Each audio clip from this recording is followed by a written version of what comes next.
Hello, everyone. Lauren back here on a follow up on our topic of how we heal.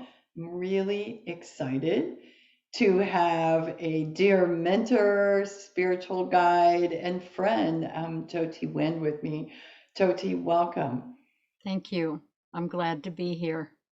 Yeah, Jyoti, I'm going to talk about my favorite subject, and I actually think it might be yours too. And this is the topic about how we heal. And in over the course of my lifetime, how I have viewed that has changed dramatically. It continues to evolve literally by the day. And what I want to get a sense for right now is right now in your life, in this time frame we're living in, how would you answer that question for me? Like how do we heal? I think that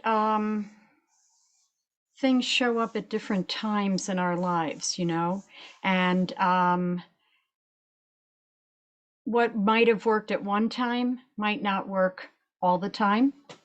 And we get different perspectives or are able to kind of access different parts of ourselves Mm, through different models, let's say. I think right now, for most people, they are being afforded glimpses of unfinished business that's maybe been with them, maybe they brought in with them, or at least has been with them since family time, original family time. right. And I think that's what's up for most people, all these old patterns that we were given by society and family that are more about the time frame they lived in than what we're moving into. Mm, mm, that's fascinating. So when I think back, um, I know the way that I thought we healed and the way I've come to believe we heal is vastly different. And for me, even if I go back 20 years, I felt like, okay, there's a path and there's a formula. And if we do this and this and this, then we heal. And what life and wisdom with age has taught me is there is no formula. And that actually kind of leads into your comment on, different things come up at different times, right? Hmm. So when folks are looking at themselves and they say, I want to heal this, do you think that's possible? Or do you think that they might actually end up healing something else? Oh, I think any of that's possible. Yeah. Any of it. I mean, we may have our own agenda around what we'd like to see happen, but we're also guided by spirit, and the soul of the person has its own agenda going on behind the scenes. And so we might step in with an idea of something. Oh, I'm going to work on this or I'm going to heal that, and all of a sudden there's something else on the table, and you may have been aware of it, you may not have been aware of it, and all of a sudden that's the point or that's the issue. I find that with the shamanic work I'm doing right now, um, sometimes, yes, we have a kind of formula or agenda or at least a class schedule, let's say. But what comes in to being and what comes up for people in the middle of that seeming framework is very different than what the person might have had on their mind when they came in to the class. I mean, Jyoti, I can speak from that, from personal example, right? Like, oh, I'm just going to drop into this class and la la la and just see what's going on. And suddenly something really profound and life changing can happen. Yes. Yeah, I've seen it. I see it over and over, actually. Yeah. Um, and sometimes it's what I would think is in a different category. You know, I'm facilitating a shamanic workshop, and all of a sudden there's a whole bunch of inner child work that's going on that I would think is more in the psychological department rather than the shamanic work at hand. And yet they all bleed together. You know, they all work together, and if that's what's up for that person, that's what's going to show up in the session, in the class. So you've brought up a couple things that trigger further questions for me, and I'm going to make a note here so I come back to one. But you mentioned the shamanic work you're doing now, and there may be folks listening that they're just not familiar with that, or maybe they have some misconceptions about it, like I did for many years. Can you talk to just what is your definition of shamanic work today? Well, I feel like we're in a renaissance, a shamanic renaissance, and there's a lot of people and their mother being called to do shamanic classes. All of a sudden, the interest is up as it hasn't been in hundreds of years at this level. And I feel like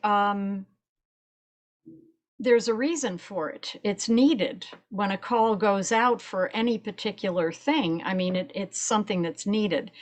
Um, the difference to me that I like to explain is that, you know, a psychic experience means that the spirits come to you. They speak to you, they speak through you. But in shamanic work, you make a journey. That's why it's called shamanic journeying. You travel to the land of the spirits. So you journey there and you have your experience there. And it's really about trusting your own imagination. And it's about being willing to be of service to an extent. And it's also the path, as they call it, the path of direct revelation. You don't need an intermediary between you and whatever it is you're looking for, or you and deity. And shamanism is not a religion. There are shamans who are Buddhists and Catholics and Christians and all different kinds of spiritual and religious paths. It is a way of divining what you need to know in this moment in time. Mm. And everybody's experience is very different. And there's many stories of people's experiences. And it's more about trust. It's big on trust. Trusting your experience, trusting that what you're getting is really true for you. It has a lot to do with trust. Let's talk about that because that's a big word these days in a Mhm. time where everything that we thought we trusted is falling away or being proven untrustworthy. Um, I, I'm wondering how much that it comes to play with this resurgence of an opportunity to engage with ourselves on a deeper level and to trust ourselves with the information we need rather than a news service or a government agency or whatever. Do you think that plays into what's going on today? Oh, absolutely. It all comes back to trusting yourself and having some type of way in, whether it's through meditation, whether it's through prayer, whether it's through service, whether it's through shamanic work. I mean, having a way in to yourself so that you can hear what you need to hear inside yourself. And whether you trust what's going on out there in the world or not, that's up to you, and how it gets filtered through your own sense of integrity and your own sense of yourself. Right. So you mentioned soul, and I'm wondering, what do you think the soul's role is in our healing process? That's a big question. Oh, really? Um, oh yeah, it's huge. Um, so I believe that the soul chooses the parents to be born into, and that's not to minimize anybody's pain or suffering or experience. I believe that our soul chooses our birth time, and that the soul has its own agenda here, gleaning experiences and information through the passage of the personality through life, you know, and that the soul is running the show, basically. That's why we're here, you know. The earth is very, the earth plane is very resistant. You know, there's a lot of resistance here. It's not, I'm not saying the earth is resistant. She has her own evolution that she's working on, and we're here to assist her, almost like transmitters from the cosmos, transmitting it down into the earth. However, our personalities go through different griefs, you know, joys, glorious experiences, and the soul registers those experiences and learns and grows and evolves from those experiences as we do on a personality level. But I think the soul heals. I don't think that the soul is perfect. And I think that the soul does heal by the experiences that the personality that we, embodied we, allow to happen in our lives. Um, and that we return to the soul energy, and then maybe have another life, you know, down the road, and maybe have had lifetimes before this. So those are all possibilities. Um, but I think that the soul is, you know, it's like when I do a chart reading, because I've been an astrologer for 50 years. And to me, when I look at a chart, this is knowing that the soul chose the birth time. The chart is the map that the soul wants the personality to follow until the personality can wake up and hear the soul's promptings inside on its own.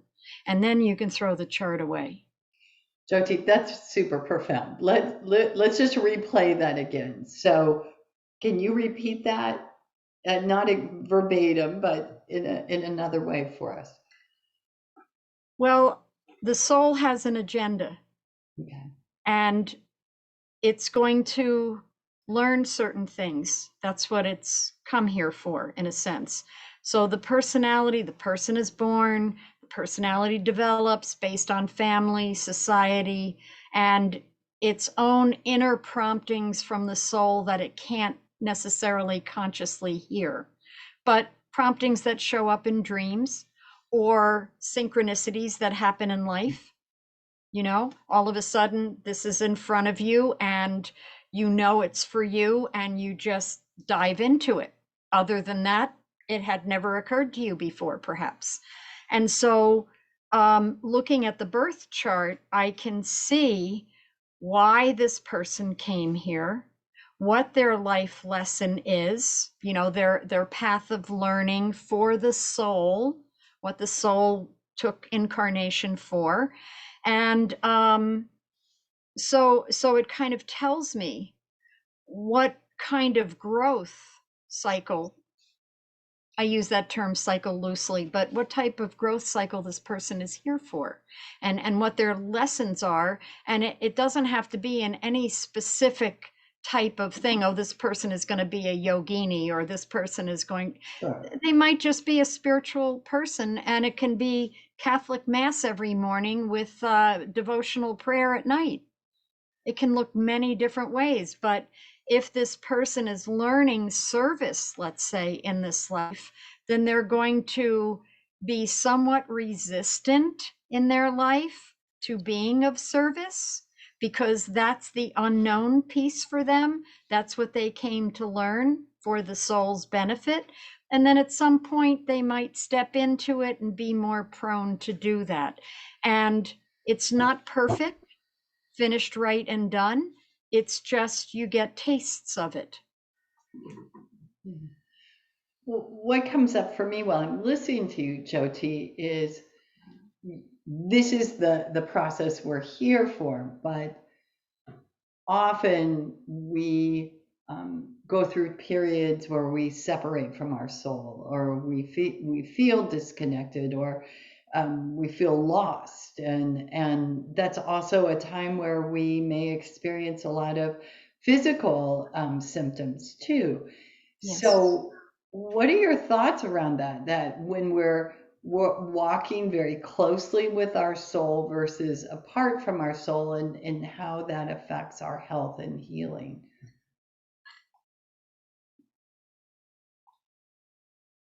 You know, there's experiences that people have, and they've been written about in history. You know, some of the old Christian monks and nuns as well, and Siddhartha in the story of Buddha. You know, in a sense, we're all seekers, and some of us are consciously aware of that, and some of us aren't. I think that we're never far from our soul, and because we are an extension of it. But I think there are experiences that we've labeled the dark night of the soul, where we go into these deep depressions or unknowings or illnesses, because maybe we're in our consciousness and our personality, we're just too far away. We're going too far away. And maybe something needs to reel us back in. And there's nothing like pain, emotional, mental, or physical pain, to say, hey, look here, you know, be with this. And it even bottoms you out, so you don't have a choice. You can't go out and party. You can't ignore what's on the table in front of you. It's grabbing you by the scruff of the neck and just saying, look here, there's something here for you. But unfortunately, our human nature is to run from that pain. Right? Absolutely. Right? Nobody likes pain. Sure. And to try to turn it off, or suppress it, or whatever we could possibly do to make it go away. And my experience with that is we often make it worse for ourselves in that process. Well, I remember somebody telling me that, you know, when you're having a nightmare and you're on the run, turn around and face it.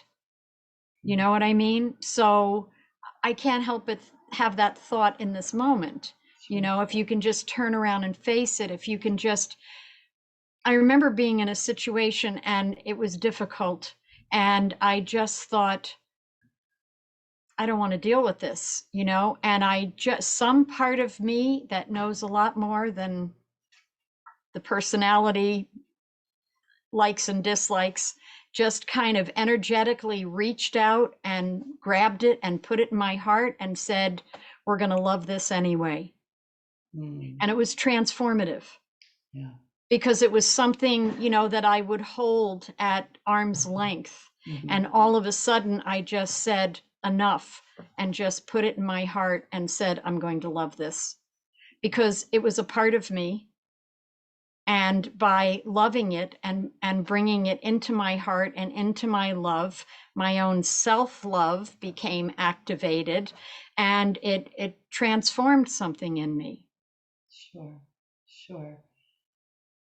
Well, you know, I'm a lover of polyvagal theory, and this transformation occurs for ourselves when we pause and name whatever's coming up, right? Yes. And until we do that, nothing can change. But in that moment, that's when the transformation occurs.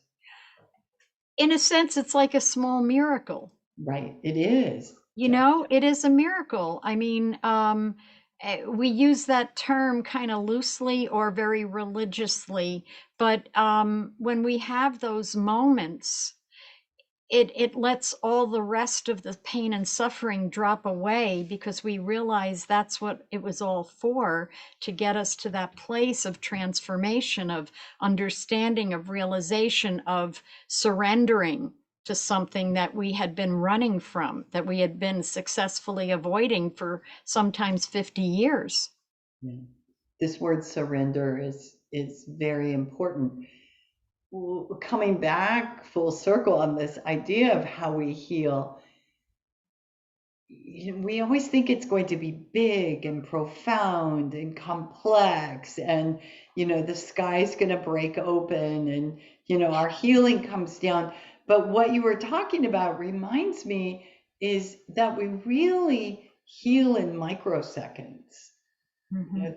These zing, or Deb Dano, who teaches polyvagal theory, will call them glimmers, but it's like this little spark that happens. And you could also look at it like, you have this knowledge, you have these thoughts, and you have this knowledge, and then one day you really get it. Yeah, One day it can be about one thing, and one day you really get it. You totally understand it in all the cells of your being, and you don't just think it anymore, you know it. And that's the difference of thinking about something and really knowing something. That's what I got from what you were saying. yeah, and embodying it, right? Yes, Yeah. yes. Yeah, that's really interesting. When you were talking, I was thinking about, in those little glimpses, having been in many of your classes, and you sit facing these people that go off journey, and in 10 minutes actually come back a different person.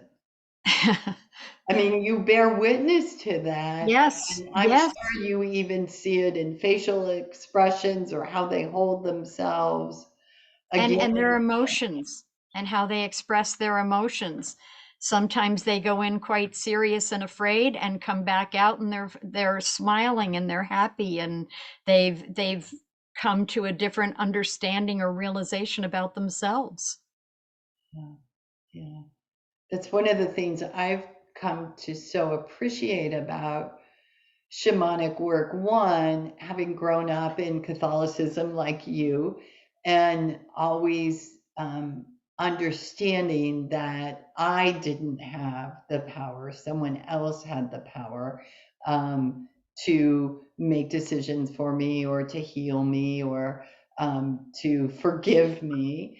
Um, and shamanism has come, down, way down the path after many other transformations beyond that. But this this instantaneous reward from a healing in a shamanic practice is remarkable. Like, it's just between me and my soul. Yes. There isn't anything else in between. No, it's between you and you. Yeah, yeah, Yeah. Yeah. exactly. If you go looking for it, chances are you find it and you embrace it and embody it and then carry on. I think I would be remiss not to give you a few minutes to talk about something that I've come to love, that you have taught me, is about soul retrieval practices. And when we're talking about healing, I have found this to be one of the most profound processes I think I've experienced anywhere. Can you give that a little bit of description and body for everyone? Um, in shamanic thinking or shamanic way of looking at things, when we have different kinds of experiences, especially trauma, especially public humiliation, sexual abuse, physical abuse, divorce, the death of a friend or a partner, we lose a part of ourselves because, you know, in a very poetic sense, when you meet someone, you fall in love with them, and in a sense, in a poetic sense, you give them a piece of your heart. Mm-hmm. Do you get that piece back if the relationship doesn't continue? So our pieces in someone else, they can't do anything with that energy. It just sits away from us in a sense. So going and getting those pieces back with your helper spirits, your spirit guides, or having somebody with their spirit guides go and get them back for you and blow them into your spirit, allows you to be more whole wherever you stand on the planet for the decisions you have to make, especially in these times. And so to me, this really drew my attention when I started getting into shamanic work quite a few years ago. And I did soul retrievals almost exclusively rather than teaching people how to do regular shamanic journeying. It just didn't seem to be that much of an interest at the time. And so I would do soul retrievals, and there's, you know, a lot of different ways that that happens. I mean, sometimes you can do a journey with your power animals, your guiding spirits, and go to where this other person is that maybe you had a humiliating experience with, like an old English teacher or something that called you out in the middle of class or something like that. And so you go to their spirit, and your spirit beings ask for your pieces back and help you take them into your heart so that you become more whole. Mm-hmm. And then you come back. Or if you're doing a soul retrieval for someone else, you would go and get the pieces that they're missing based on their trauma history, or just in the moment you're asked to do this, you know nothing about the person's history, you just trust your guiding spirits to take you where you need to go and help you get those pieces back and blow them into the spirit of the person who asked for that help. Beautiful. You know, I don't know that I've actually put this together until I was listening to you, but if what we believe to be true in shamanism, and this also equates, it is backed up with research on developmental trauma, is that what happens is the memory goes, right? Because it's too big. The emotional experience is too big to process. So the memory of that goes, right? And then we're left with sensations, smells, tastes, little clips, but the memory of it. And then we might make a story around it. And as I'm listening to you, what I am recalling now is one of the experiences I had in one of your classes of a part of my younger self being retrieved, and this the next day having these memories flood in from that time frame in my life, and with that, this welcoming back Yes. more of myself. It was not just the, okay, I've got this piece, but it was with that piece came memories. And with those memories, I became more whole. Yes. Yes. Yes, and you'll notice that people will say sometimes, "Oh, when I was a child and suffered this abuse, it was like I was standing above my body, Mhm. or I just left," you Yeah, know, because that was a strategy that allowed them to survive. exactly. And so now you usually tell a person after you've done a soul retrieval with them, be kind to yourself for the next couple days. Don't push yourself. Don't have a heavy agenda, so that those pieces that you've brought back for them can find their natural place, Mhm. that they've been missing out of, let's say, all this time, and that the person has time to adjust. Mhm. Mhm.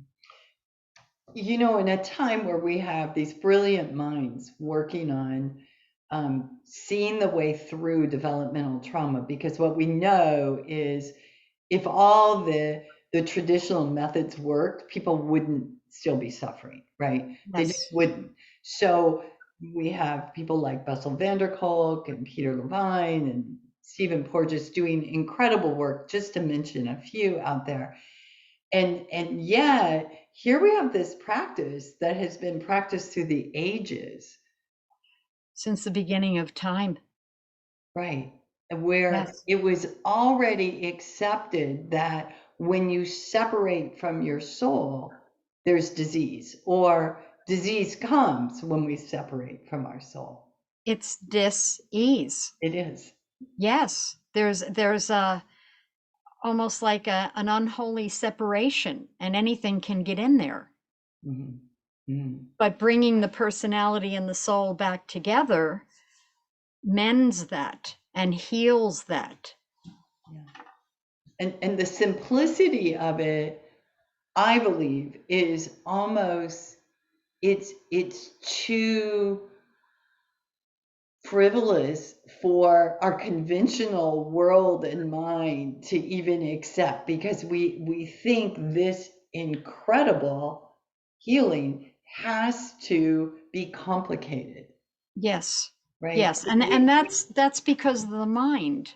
That's Yes, because of the yes, mind. It's, you know, that way of thinking and looking at things is the product of the mind. of course. And shamanism is more of a connection with nature and your true nature and your heart, Right. and being open to possibilities that are not necessarily concrete, you know, and not necessarily written down on a page in front of you. You have to do it.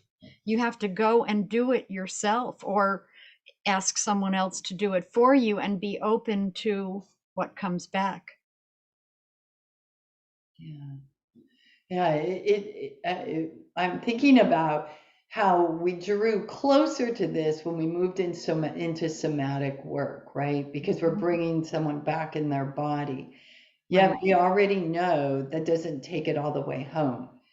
We can get back in the body and reduce symptoms, or Yes. um, um, yeah, manage them. Maybe that's a really good way of putting it, but it's still there. And yet, connecting with the soul and getting that part of yourself back, it's just gone. It makes you more whole. Yeah. It reminds you of who you really are, Yeah. you know, and in that, it's like it imbues you with your own natural healing capacity. Yeah. Yeah. Well, Jyoti, I mean, this is what the first thing we lose in early trauma. We lose our identity. Yeah. It's the very first thing that we lose. And I know in all the research that's been done, even with vets and PTSD, it really wasn't about what happened in their war experience, but it was, were they intact when they arrived at the war to face those experiences? So if they had already had early developmental trauma, they never had any identity to go back to. I agree. I agree with that. I don't know many people who are that intact Right. their childhood. You know, sorry, but Right. you Right. know, and so whatever they do, I mean, you It, know, some people have horrific childhoods and some people don't. But there's always something, it seems, whether a feeling of being left out, or, I mean, that's why we came here. If you feel left out, you came to heal that. And so your life is constantly going to give you opportunities to heal that by feeling left out. You're constantly going to draw people to you who will leave you out. so that you can remember why you came here, what piece of the soul you are attempting to heal by your experiences here. And so everybody's got something. I mean, Sure. Sure. yeah, Sure. And then to think about a teacher we both enjoy, Jane Burns, of taking those traumas, taking those challenges and turning them into triumphs. yes, Yeah, yes, that's really yes, what we can do. yes, Yeah, yes. beautiful, Jyoti. Beautiful. I think if I open up anything else, we might be at this for quite a bit more time. Is there anything else that's coming up for you around this theme of healing that I didn't touch on that you'd like to share? Well, at one point in time, I was a massage therapist, and I always innately felt that the body was designed to be healthy. We just have to get out of its own way. You know, whether it's falling asleep on a massage table and letting all the energy, come back together in its natural rhythm, or whether it's finding pieces and proactively working to heal yourself. I think we're all designed to be healthy and happy, and that there's an innate goodness in all beings. Mhm. It's just sometimes things get kinked up, Mhm. by life experiences. We take something personal that wasn't maybe meant personally, or we, just find ourselves in a difficult situation and just instead of kind of shaking it off, we invest our emotion in it, and then, things get kind of imbalanced. Yeah, yeah. So what we've been talking about is really a tool, some tools Yeah. to reconnect with our soul so it can continue on its journey to And get what it came here yeah, for and heal what it came here for. yeah, beautiful, Yeah. beautiful. Jyoti, thank you so much. Oh, you're welcome. It was really fun. Thanks. Bye.